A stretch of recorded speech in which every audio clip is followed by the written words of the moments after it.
नमस्कार viewers, Goldy kitchen को आपण मानक स्वागत। मुझे आपण मानक प्रस्तुत कर देखी कालाकन। कालाकन को मु चीनी रे करिनी, एटा को मु मिल्क मेड रे करी प्रस्तुत कर देखी आपण मानक। आसंतु देखिबा कालाकन पाई आवश्यक सामग्री गुड़िक। कालाकन पाई मु एठी पनीर नेची, ड्राई फ्रूट्स नेची, आ गोटे गुजराती दी तीनटा को मु गुंड करिकी नेची। ए पनीर को आमे एबे मैश कर दबा, भल भाव को गुंड करदबा। पनीर को आपण पाखे जदि ग्रेटर अच्छी ताल भी आप ग्रेट करें। मु घी नहीं, अमूल मिठाई मेट नहीं, मुझे सुगर यूज करनी से अमूल मिठाई मेट यूज कर। क्षीर नहीं गोटे कप आउ अमूल नहीं। आसतु देखा तार प्रस्तुति प्रणाली।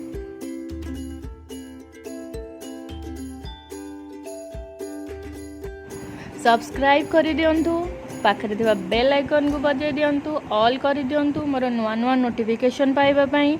लाइक बटन प्रेस कर दिंतु। आपण गोटे टाइम ही सब्सक्राइब करेंगे, बारंबार सब्सक्राइब करेंगे।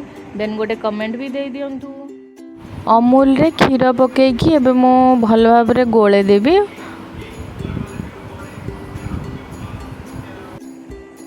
देखंतु मु गैस रे गोटे कड़ाई बसईची, सेथिरे मु 2 चम्मच घी देवी।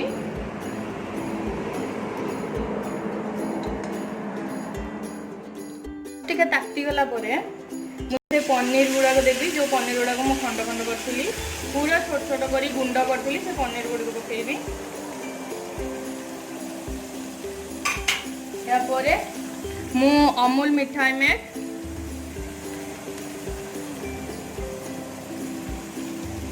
एटा मु हाफ कप देइछि अमूल मिठा में। आपण माने आपणकर मिठा अनुसार पकेबे।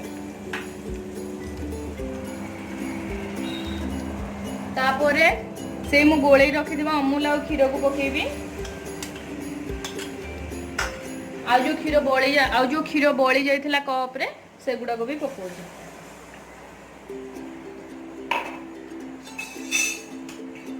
याको भी भलो कि टिके घांटी दबा।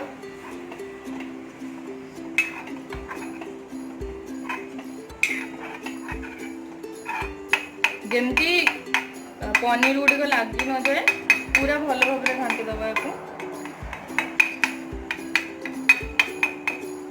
ऊपर से जो गुजराती गुंड कर रखी मुझे पकईदेवी। गुजराती गुंड या जमा हाई फ्लेम रे देवेनि, पूरा लो फ्लेम रे करेंगे, ना पनीर तले लगिक पोड़ी जीव। पूरा लो फ्लेम रे ताकू करेंगे। देखंतु 10-15 मिनट भीतर आपनकर प्रस्तुत हो। 15 मिनट पूरा ये भाव में कंटिन्यूअस घाटू थे। 2-3 मिनट डिफरेंस रे घाटू थे, ना तले लगी। देखंतु एबे वर्तमान पनीर हो जाइए। आपन को यही भली हवा पर्यंत पनीर भल भाव में घाटिया को पड़ो। एबे मु गैस को ऑफ कर देइछि।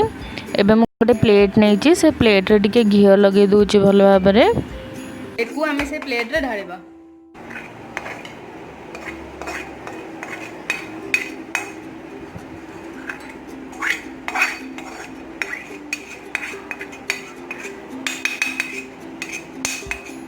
देखो ये कालाकन को ये प्लेट रे ढाली देइछि। एबे हमें को सेट कर दबा।